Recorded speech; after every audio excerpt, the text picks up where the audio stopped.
दोस्तों कॉलेज में पढ़ने वाली दो लड़कियां होती हैं जो कि आपस में बहुत अच्छी बेस्ट फ्रेंड होती हैं। एक दिन दोस्तों दोनों लड़कियां बैठकर बातें कर रही थी। तभी दोस्तों एक लड़की कहती है कि यार देखो ना, मेरे घर में बहुत परेशानी है। घर में मेरी एक बहन है, मेरे पिताजी तो है ही नहीं और माँ बहुत बीमार रहती है। बड़े मुश्किल से मेरे घर परिवार का खर्च चल रहा है और मेरी पढ़ाई हो रही है। तब दोस्तों दूसरी लड़की कहती है ना कि यार देखो ना, मेरे घर में तो कोई भी कमी नहीं है। मेरे मम्मी पापा सरकारी नौकरी करते हैं, पैसे रुपए की कोई परेशानी नहीं है, किसी चीज़ की कोई दिक्कत नहीं है। लेकिन जो मेरा भाई है ना, उसकी आदतें बहुत खराब है। अगर वो सुधर जाएगा तो समझ लेना कि मेरा जो घर है ना, वो एकदम से स्वर्ग बन जाएगा। सिर्फ और सिर्फ उसकी ही वजह से मेरा पूरा परिवार बर्बाद हुआ पड़ा है। क्योंकि जो मेरा भाई है वो दिन रात नशा करता है, लड़कियों का शौक पाल रखा है, दिन भर आवारगिर्दी करता रहता है। हम लोग पूरे घर वाले उससे बहुत ज़्यादा परेशान हो चुके हैं। हम लोग को समझ में नहीं आता है कि आखिर करे तो क्या करे। तब दोस्तों उसकी सहेली कहती है ना कि देखो बहन, अगर ऐसी बात है तो तू उसकी शादी करवा दे। अगर उसकी शादी हो जाएगी तो वो बेचारा सुधर जाएगा, गलत काम नहीं करेगा। तब दोस्तों उसकी सहेली कहती है ना कि अरे यार, वो मेरा भाई तो शादी के नाम पर ही चिढ़ जाता है। जब उसे शादी की बात कहते हैं तो कहता है कि जिंदगी भर मैं किसी के पल्लू में बंध कर नहीं रहने वाला हूँ। तब दोस्तों उसकी सहेली कहती है ना कि ठीक है, अगर तुम्हारा भाई शादी नहीं करना चाहता है तो तुम एक काम करो, तू उसके लिए एक ऐसी लड़की की व्यवस्था करवा दे। अगर वो लड़की उसके साथ रहेगी, उसको अपने पल्लू में बांध कर रखेगी, तो तुम्हारा भाई उल्टा सीधा नहीं काम करेगा। वो इधर उधर घूमने के लिए नहीं जाएगा। जो चीज़ उसको बाहर जाकर मिलती है, अगर वो चीज़ उसको घर में मिलने लगेगी, सब कुछ व्यवस्था उसको घर में ही कर दिया जाएगा, तो वो ऐसा काम नहीं करेगा। अब दोस्तों जो दूसरी लड़की थी ना, जब वो ये बात सुनती है उसकी सहेली, तो उसके मन में अचानक से एक आइडिया जाता है। और दोस्तों वो लड़की ना अपने सहेली को ही अपने भाई के आगे बलि का बकरा बना देती है, अपनी सहेली को ही अपने भाई के आगे सौंप देती है। दोस्तों वो लड़की कभी सोची ही नहीं थी कि उसकी सहेली उसके साथ ये हाल कर देगी। दोस्तों सच में ये कहानी बहुत ही ज़्यादा इंटरेस्टिंग है, आपके दिल को छू जाएगी। आइए जानते हैं पूरी कहानी इस वीडियो में। लेकिन दोस्तों वीडियो में आगे बढ़ने से पहले आप लोगों से एक छोटा सा रिक्वेस्ट है कि अगर आप लोग हमारे चैनल पर पहली बार विजिट किए हैं, पहली बार आए हैं, तो चैनल को सब्सक्राइब कर लीजिए और वीडियो को लाइक कर दीजिए, ताकि जो मेरा हौसला है वो और भी ज़्यादा बढ़ता रहे और भी ज़्यादा इंटरेस्टिंग कहानियाँ ऐसे ही मैं आप लोग को रोज़ रोज़ सुनाता रहूँ। दोस्तों कहाँ कहाँ से आप लोग हमारी वीडियो को देखते हैं, अपना नाम, अपने गांव का नाम, अपना पूरा डिटेल में पता लिखकर हमें कमेंट में बताइएगा, ताकि अगली बार जब वीडियो बनाऊंगा तो आप लोग का नाम ले सकूंगा।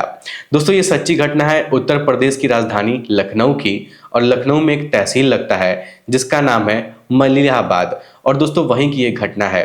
दोस्तों लखनऊ के अंदर ना एक परिवार रहता है और परिवार में माता पिता होते हैं, उनके दो बच्चे होते हैं। एक लड़की थी जिसका नाम निकिता होता है और दोस्तों एक लड़का होता है जिसका नाम सुनील होता है। अब दोस्तों जो सुनील था ना, वो अपने माँ बाप का इकलौता लड़का होता है। और दोस्तों जाहिर सी बात है कि जब लड़का इकलौता हो तो बड़े लाड प्यार से उसको पाल पोस कर घर वाले बड़ा करते हैं, माँ बाप बड़ा करते हैं उसको। दोस्तों जिंदगी में ना किसी भी चीज़ की कोई भी परेशानी नहीं थी, कोई भी कमी नहीं थी। और इन्हीं सब चीज़ों की वजह से जो सुनील था वो बहुत ज़्यादा बिगड़ चुका था, एकदम से नालायक हो चुका था।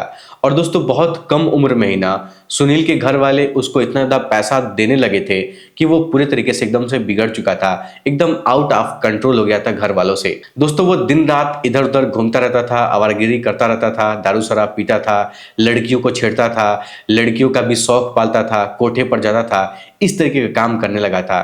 तो दोस्तों सुनील के जो पिताजी थे ना, उसको बहुत समझाने की कोशिश करते हैं, उसको मारते भी हैं और उसको ऐसा करने से रोकते हैं।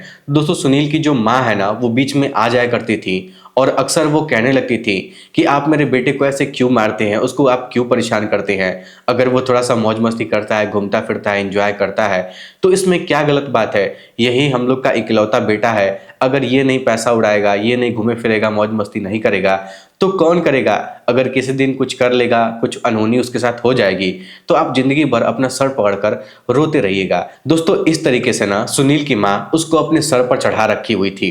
क्योंकि दोस्तों अक्सर सुनील भी अपने माँ बाप को धमकी दिया करता था कि अगर आप लोग मुझे ज़्यादा रोकेंगे, ज़्यादा टोकने की कोशिश करेंगे, तो मैं अपनी जान दे दूंगा। इसीलिए दोस्तों ना सुनील की जो माँ थी वो बहुत डरती थी उससे। अब दोस्तों इस तरीके से धीरे धीरे समय गुजरता है और जब सुनील 12वीं कक्षा पास कर लेता है तो दोस्तों वो पढ़ाई अपनी करना बंद कर देता है और अपने घर वालों की नाक में एकदम से दम कर देता है। दोस्तों मैं आपको बता दूं कि सुनील की माँ पहले उसकी तारीफ किया करती थी, लेकिन जब उसकी हरकत की वजह से उसके घर में कलेश होना शुरू होने लगता है, दिन रात घर में लड़ाई झगड़ा होने लगता है, दिन रात सुनील की माँ रोने लगती है, तो सुनील की माँ कहती है ना कि हे भगवान, ऐसा नालायक बेटा देने से अच्छा था कि आप हमें बेटा ही ना दिए होते। इस तरीके की बात करने लगती हैं। इधर दोस्तों सुनील की जो बड़ी बहन थी निकिता, वो भी बड़ी हो चुकी थी और जब घर से वो बाहर निकलती थी तो अक्सर लोग उसके ऊपर कमेंट पास किया करते थे, उसको उल्टा उल्टा सीधा बोल दिया करते थे। लेकिन दोस्तों जब धीरे धीरे समय गुजरता है तो जो निकिता है ना वो कॉलेज में अपना एडमिशन करवा लेती है। और दोस्तों उस समय ना निकिता जो थी वो बीए फर्स्ट ईयर में अपना एडमिशन करा लेती है और पढ़ाई करने लगती है, और उस समय वो जवान भी हो चुकी थी। दोस्तों जब घर से वो निकलती थी ना तो उसके आस पड़ोस के लोग रास्ते से जाते हुए ताना मारा करते थे कि देखो घर में जवान बहन पड़ी हुई है, बूढ़े माँ बाप हो चुके हैं और इनका जवान बेटा एकदम से नालायक हो चुका है, बहन का अपने ख्याल भी नहीं रखता है, इसकी शादी भी करवानी है, शादी करने का उसको चिंता नहीं है। इस तरीके की बात जब बोलते थे ना कि वो आवारा हो गया है, ऐसा हो गया है, वैसा हो गया है, तो इन लोग को बहुत बुरा लगता था, इसकी बहन को, इसके माता पिता को। क्योंकि दोस्तों सुनील की जो हरकतें थी ना उसकी वजह से पूरा गांव का पूरा मोहल्ला एकदम से परिचित था और गांव का हर एक एक इंसान उसके बारे में जानता था कि वो कैसा है। लेकिन दोस्तों जब निकिता बीए फाइनल ईयर में पहुंचती है तो दोस्तों उसकी दोस्ती ना एक लड़की से हो जाती है जिसका नाम अनुष्का होता है। और दोस्तों अनुष्का जो थी वो दिखने में बहुत खूबसूरत थी, उसकी उम्र 26 वर्ष की होती है।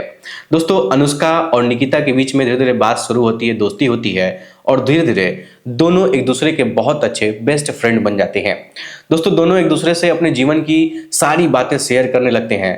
तभी दोस्तों एक दिन ना निकिता अनुष्का से पूछती है कि अनुष्का तुम्हारे घर पर क्या हाल चाल है, माता पिता सब लोग कैसे हैं, सब ठीक है ना।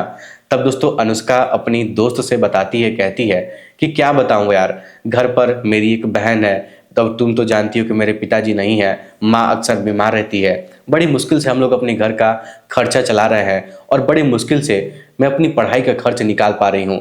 बस कैसे भी भगवान की दुआ से अगर मेरा ग्रेजुएशन पूरा हो जाएगा तो कहीं मैं छोटा मोटा जॉब कर लूंगी तो मुझे नौकरी मिल जाएगी तो सब कुछ ठीक हो जाएगा। दोस्तों जो अनुष्का थी ना वो निकिता से अपने जीवन की सारी बातें बता देती है, लेकिन दोस्तों बस एक बात छुपा लेती है जो कि दोस्तों वास्तव में वो बात किसी को बताने लायक नहीं थी। अगर दोस्तों वो बात आप लोग भी सुनेंगे ना, अंत में आप लोग को बताऊंगा तो आपके भी रोंगटे खड़े हो जाएंगे। लेकिन दोस्तों फिर जो अनुष्का है वो निकिता से पूछती है कि निकिता तू बता, तुम्हारे घर पर सब ठीक है ना, तू तो बहुत अमीर घर की है, तुम्हारे घर पर तो कोई दिक्कत नहीं होगा। तब दोस्तों निकिता कहती है कि हाँ यार, हम लोग तो अमीर हैं, हम लोग को कोई दिक्कत नहीं है, मम्मी पापा दोनों लोग सरकारी नौकरी करते हैं, हमारे घर में किसी भी चीज़ की कमी नहीं है, घर पैसे रुपये से भरा हुआ है, लेकिन इसके बावजूद हम लोग की जो जिंदगी एकदम से झंड हो गई है। तब दोस्तों अनुष्का पूछती है कि क्या हुआ, क्या बात है, ऐसे क्यों बोल रही हो। तब दोस्तों निकिता बताती है ना कि देखो मेरा एक भाई है, और दोस्तों निकिता अपने भाई के बारे में सब कुछ जो जो मैं आपको बताया वो सब कुछ बताने लगती है और ये भी कहती है ना कि देखो मैं अपने भाई की वजह से हमारा जो पूरा घर परिवार है ये सब कुछ बर्बाद हो चुका है, हम लोग बड़े मुश्किल में पड़ चुके हैं, सिर्फ और सिर्फ उसी की वजह से मेरे मम्मी और पापा एकदम से बदनामी झेल रहे हैं, पूरे गांव के लोग उनको बदनाम कर चुके हैं और वो लोग बहुत ज़्यादा परेशान हो चुके हैं। यहाँ तक कि वो मेरे मम्मी और मेरे पापा का एटीएम कार्ड लेकर घूमता है, जब पैसे की जरूरत पड़ती है तो पैसा निकाल लेता है, और जब मम्मी पापा लोग उसको बोलते हैं, उसको डांटते हैं, उसको समझाने की कोशिश करते हैं कि पैसे ऐसे मत खर्च करो, तो उल्टा वो मम्मी और पापा को डांटने लगता है, उन्हीं को डरा धमका कर अपने कब्जे में कर रखा है, वो लोग भी कुछ नहीं कर पाते हैं। मुझे तो ये बताने में शर्म आ रही है कि वो मेरा भाई है। अब दोस्तों जो अनुष्का थी ना वो चुपचाप खड़ा होकर ये सारी बातें वहां पर सुन रही थी। तभी दोस्तों अनुष्का के मन में एक आइडिया आता है और अनुष्का निकिता से कहती है कि यार तू एक काम कर, तू अपने भाई की शादी करवा दे, क्योंकि अगर उसकी शादी हो जाएगी, उसके साथ कोई रहने लगेगा तो वो घर से बाहर नहीं जाएगा। तब दोस्तों निकिता कहती है ना कि यार वो शादी भी नहीं करना चाहता है, शादी के नाम पर तो भड़क जाता है, जब उससे शादी की बात की जाती है तो वो कहता है कि मैं किसी के पल्लू में बंध कर नहीं रहने वाला हूँ। तब दोस्तों अनुष्का कहती है ना कि ठीक है, अगर वो शादी नहीं करना चाहता है तो तुम एक काम करो, तुम ऐसी लड़की की तलाश करो जो उसकी हर एक जरूरतों को पूरा कर सके, उसको अपने कंट्रोल में रख सके, जो चाहे उससे करवा सके। क्योंकि अगर वो तुम्हारे भाई को अपने कंट्रोल में रखेगी तो उसको सुधार लेगी और वो सुधर जाएगा। तब दोस्तों निकिता कहती है ना कि हाँ यार, तू तो बात तो सही कह रही है। तभी दोस्तों निकिता के मन में एक आइडिया जाता है जो कि नहीं आना चाहिए था, और निकिता क्या करती है ना कि अनुष्का को ही अपने जाल में फंसाने की कोशिश करने लगती है। अब दोस्तों इस तरीके से फंसाती है अपने जाल में ना कि आप लोग सोच भी नहीं सकते हैं। दोस्तों जो निकिता थी ना वो अनुष्का से कहती है कि अनुष्का तुम एक काम करो, तुम मेरे घर पर चलो, तुम मेरे भाई से मिलो, मेरे भाई से बात करो और ये सारी बातें मेरे भाई को समझाओ, मेरे माता पिता को भी समझाओ। अगर ये सारी बातें मेरे भाई को, मेरे माता पिता को समझ में आ जाएगी तो शायद मेरे घर वालों की ज़िंदगी एकदम से सुधर जाएगी और मेरा भाई भी सुधर जाएगा, मेरा पूरा परिवार जो बिखरा हुआ है वो फिर से संवर जाएगा। तब दोस्तों अनुष्का कहती है कि ठीक है, चल मैं संडे को तुम्हारे घर पर आऊँगी। तब दोस्तों इस तरीके से कुछ दिन का वक्त गुजरता है तो संडे का दिन भी आ जाता है। तो जो अनुष्का है वो निकिता के घर पर चली जाती है। तो निकिता अनुष्का को बैठाती है, चाय पानी नाश्ता वगैरह कराती है, अपने मम्मी पापा से मिलवाती भी है कि मम्मी पापा आप लोग इससे मिल लीजिए, ये मेरी बेस्ट फ्रेंड है, ये भी हमारे साथ फाइनल ईयर में पढ़ती है, इसका नाम अनुष्का है।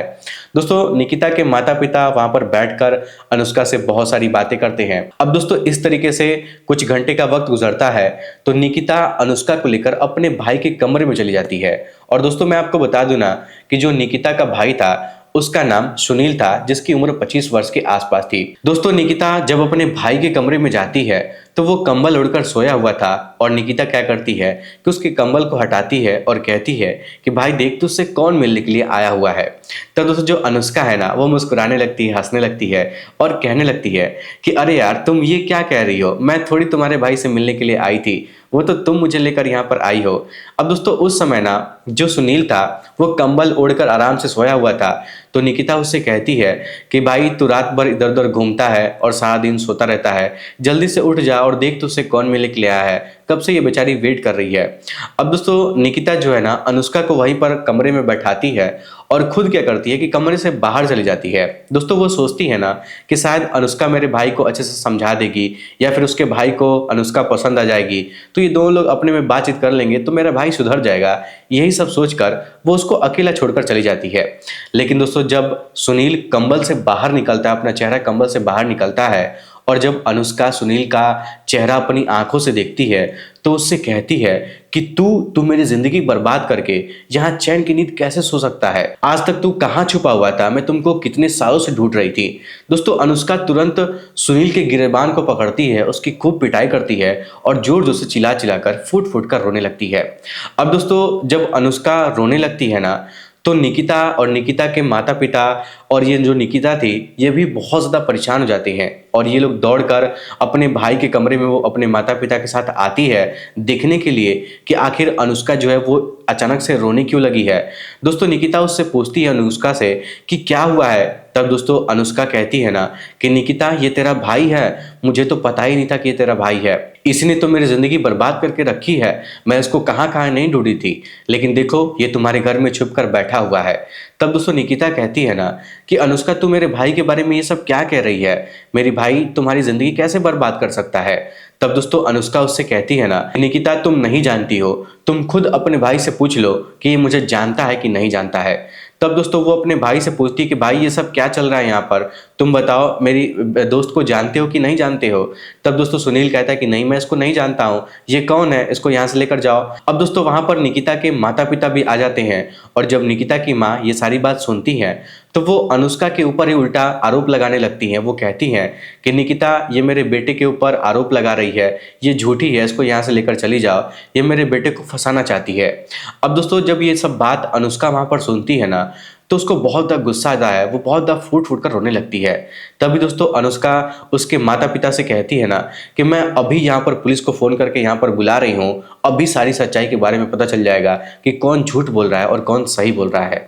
अब दोस्तों पुलिस का नाम जब वहाँ पर सुनील सुनता है ना तो बहुत ज़्यादा परेशान हो जाता है और कहने लगता है कि नहीं नहीं, पुलिस को मत बुलाओ, पुलिस की यहाँ पे ज़रूरत नहीं है, मैं इसको जानता हूँ, मैं इसे पहचानता हूँ। अब दोस्तों जब इतना उसके पिताजी सुनते हैं ना, सुनील के पिताजी, कि अब ये कह रहा है कि मैं इसको जानता हूँ, इसको पहचानता हूँ, तो उनको बहुत ज़्यादा गुस्सा आ जाता है। दोस्तों सुनील के पिताजी ना उसकी खूब वहीं पर पिटाई करते हैं। तभी दोस्तों निकिता अनुष्का को साइड में लेकर जाती है और उससे पूछती है कि तुम मुझे बताओ आखिर बात क्या है, मुझे कुछ समझ में नहीं आ रहा है कि तुम दोनों ऐसे लड़ाई क्यों कर रहे हो, अचानक से हंगामा क्यों कर दिए हो। तब दोस्तों जो अनुष्का है ना उसको गले से लगाकर फुट फुट कर रोने लगती है और उससे कहती है कि निकिता मैं तुझे क्या बताऊं, अगर ये तेरा भाई नहीं होता ना तो आज मैं इसको यहीं पर मार डालती, इसको जिंदा नहीं छोड़ती, मैं इसको कच्चा चबा जाती, मैं इसको अपने हाथों से जान से मार डालती। तब दोस्तों निकिता उससे पूछती है ना कि बहन मुझे बताओ आखिर बात क्या है, तुम इतना गुस्सा क्यों हो रही हो। तब दोस्तों जो अनुष्का है ना वो रोते रोते बिलखते बिलखते अपने जीवन की पूरी कहानी निकिता से बताने लगती है। दोस्तों वो कहती है ना कि बहन देखो 3 साल पहले तेरा भाई मुझसे दोस्ती किया था, मुझसे प्यार किया था और मुझे शादी का झांसा देकर, मुझसे शादी करने का वादा कर कर मेरे साथ शारीरिक संबंध बनाया था, मेरे साथ रिलेशन में रहा था, मेरा बलात्कार किया था और जब मैं प्रेग्नेंट हो गई थी तो ये मुझे छोड़कर भाग गया था। दोस्तों वो कहती है ना कि जब मैं 6 महीने की प्रेग्नेंट हो गई थी तो मेरी माँ से ये आकर घर पर वादा किया था कि ये मुझसे शादी करेगा और मेरी माँ से बोला था कि कुछ दिन बाद मैं अपने मम्मी पापा को लेकर आपके घर पर आऊँगा और आपकी लड़की से शादी करूँगा, इसको लेकर अपने घर जाऊँगा। लेकिन जब मेरे पेट में 8 महीने का बच्चा हुआ था तो ये अपना मोबाइल नंबर चेंज कर दिया था, मोबाइल नंबर बदल दिया था और मुझे इसके घर का एड्रेस भी पता नहीं था, जिस वजह से मैं इसके घर पर भी नहीं आ पाई थी। मैं इसको कहाँ कहाँ नहीं ढूंढी थी लेकिन इसका कुछ भी खबर नहीं चला था, कुछ भी अता पता नहीं चला था। लेकिन आज जब तुम मुझे अपने घर पर लेकर आई हो तब जाकर मुझे पता चला है कि ये तुम्हारा भाई है और छुप कर तुम्हारे घर पर रह रहा है। दोस्तों वो इतना कहते हुए ना एकदम से फूट फूट कर रोने लगती है। दोस्तों वो कहती है ना कि तुम सोच भी नहीं सकती हो कि तुम्हारी भाई की वजह से आज मैं एक बच्चे की माँ बन चुकी हूँ, बिना पिता के मैं माँ बन चुकी हूँ। मेरा घर परिवार, मेरी माँ, मेरी बहन, मेरे पिताजी सब कुछ उजड़ चुका है। अगर ये मेरे साथ इस तरीके की बदतमीजी नहीं करता तो शायद आज मेरे पिताजी इस दुनिया में जीवित होते, क्योंकि इन्हीं सब कर्मों की वजह से, इन्हीं सब विवादों की वजह से मेरे पिताजी इस दुनिया को छोड़कर चले गए। उनको ये सदमा बर्दाश्त नहीं हुआ और उनको हार्ट अटैक आ गया था। अब दोस्तों ये सब बात जब उसके मतलब सुनील की बहन सुनती है ना तो उसको बहुत ज़्यादा गुस्सा आ जाता है, उसकी आंखों में आंसू जाते हैं और वो भी बेचारी एकदम से फूट फूट कर रोने लगती है। दोस्तों उस समय ना उसकी बहन को भी समझ में नहीं आ रहा था कि आखिर जो उसका भाई है वो अनुष्का के साथ क्या क्या कितना घटिया घटिया काम किया है। दोस्तों अनुष्का रोते हुए कहती है ना कि निकिता तुम सोच भी नहीं सकती हो कि जहां पर मैं रहती थी ना वहां पर सिर्फ और सिर्फ इसी घटना की वजह से हम लोगों को बहुत बदनामी सहना पड़ा था, हम लोग की बहुत बदनामी हुई थी और मजबूरी में हम लोग को अपना घर बेचना पड़ गया था और हम लोग इस शहर में आकर शिफ्ट हुए हैं। अगर ये मेरे साथ ऐसी गलती नहीं किया होता, मुझे धोखा नहीं दिया होता, मेरे साथ बच्चा पैदा नहीं किया होता तो शायद मेरी ज़िंदगी ऐसी नहीं होती और मेरे पिताजी भी जीवित होते और मेरी माँ भी खुश होती, मेरी भी ज़िंदगी खुशहाल होती। दोस्तों अनुष्का ना पुलिस वालों को बुलाने की एकदम से जिद पकड़ लेती है तो निकिता उससे कहती है कि अनुष्का तुम ऐसा मत करो, अगर पुलिस वाले आएंगे तो बहुत प्रॉब्लम खड़ी हो जाएगी, हम लोग बैठकर बात कर लेते हैं। अब दोस्तों निकिता के पिताजी भी जब इस बात को सुनते हैं तो उनको भी बहुत ज़्यादा परेशानी हो जाती है, बहुत ज़्यादा गुस्सा हो जाते हैं और उनको ऐसा लग जाता है ना कि वाकई में जो उनका बेटा है सुनील वो अनुष्का के साथ बहुत बड़ी गलती किया है। अब दोस्तों काफ़ी देर तक वहाँ पर बातचीत चलती रहती है, हंगामा होता है तो पुलिस वाले भी आ जाते हैं क्योंकि हंगामा बहुत ज़्यादा ही हो जाता है। लेकिन फिर शांति से बैठकर बातचीत होती है तो फिर निकिता के पिताजी अनुष्का से वादा करते हैं और उससे कहते हैं कि बेटी देखो, अगर मेरा बेटा तुम्हारे साथ गलत किया है तो मैं तुम्हारे साथ गलत कभी नहीं होने दूंगा, क्योंकि जैसे मेरी बेटी है वैसे तुम भी मेरी बेटी हो। अगर तुम कह रही हो कि मेरा बेटा और तुम्हारे बीच में कुछ रिश्ता बना है और एक बच्चा पैदा हुआ है तो मैं उस बच्चे को देखना चाहता हूँ, क्या तुम उस बच्चे को यहाँ पर ला सकती हो, मुझसे मिलवा सकती हो। तब दोस्तों अनुष्का क्या करती है ना कि अपने घर पर फ़ोन करती है और अनुष्का की जो छोटी बहन थी उसको सारी बात बताती है और कहती है कि तुम मेरे बच्चे को लेकर इस लोकेशन पर चले आओ। दोस्तों वो लोकेशन बताती है तो आधे घंटे बाद अनुष्का का जो बच्चा है वहां पर आ जाता है। अब दोस्तों जब निकिता के पिताजी अनुष्का के उस बच्चे को देखते हैं ना तो उसका चेहरा एकदम से सुनील की तरह दिखता है, तो वो देखकर उसको पहचान जाते हैं और निकिता के पिताजी को 110% यकीन हो जाता है कि ये बच्चा किसी और का नहीं है बल्कि उन्हीं के बच्चे सुनील का है। अब दोस्तों पुलिस वालों की सहमति से और अनुष्का की सहमति से और अनुष्का के घर वालों की सहमति से और निकिता के माता पिता की सहमति से और सुनील की सहमति से, हालांकि सुनील तो राजी नहीं था शादी करने के लिए, लेकिन बाद में जब पुलिस वाले आते हैं तो उसकी भी सहमति हो जाती है और सबकी सहमति से अनुष्का की शादी धूमधाम से सुनील से करवा दी जाती है। क्योंकि दोस्तों जब ये बात सुनील के पिताजी को पता चलती है ना कि सुनील अनुष्का के साथ इस तरीके का काम किया है, तो वो देख नहीं पा रहे थे क्योंकि वो उसको अपनी बेटी की तरह समझ रहे थे और वो भी एक सामाजिक व्यक्ति थे, समाज में उनका अच्छा खासा इज्जत था, अच्छा खासा नाम था, तो अपनी इज्जत को, अपने नाम को वो बर्बाद नहीं करना चाहते थे, खराब नहीं करना चाहते थे। इसलिए दोस्तों वो अपनी बेटी की शादी अनुष्का से धूमधाम से करवा देते हैं, उसके बेटे के ना चाहने के बावजूद भी। दोस्तों इन दोनों की शादी को पूरे 2 साल गुजर चुके हैं और अभी तक ये दोनों एक साथ अच्छे से रह रहे हैं। जो सुनील है वो सुधरने की कोशिश कर रहा है, इनफैक्ट पहले से वो बहुत ज़्यादा उसके अंदर चेंजिंग आ चुकी है, बहुत ज़्यादा वो सुधर चुका है और घर परिवार के साथ अच्छे से रह रहा है, कोई भी गलत काम नहीं कर रहा है और अनुष्का के साथ भी गलत व्यवहार नहीं कर रहा है।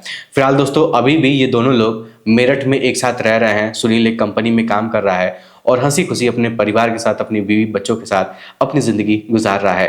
तो दोस्तों ये थी आज की घटना। इस घटना को सुनने के बाद आप लोग क्या कहना चाहेंगे, अपनी राय हमें कमेंट बॉक्स में जरूर बताइएगा। फिलहाल आज की इस वीडियो में इतना ही। वीडियो पसंद आए तो वीडियो को लाइक, चैनल सब्सक्राइब जरूर करिएगा। आप सभी लोग का बहुत बहुत धन्यवाद।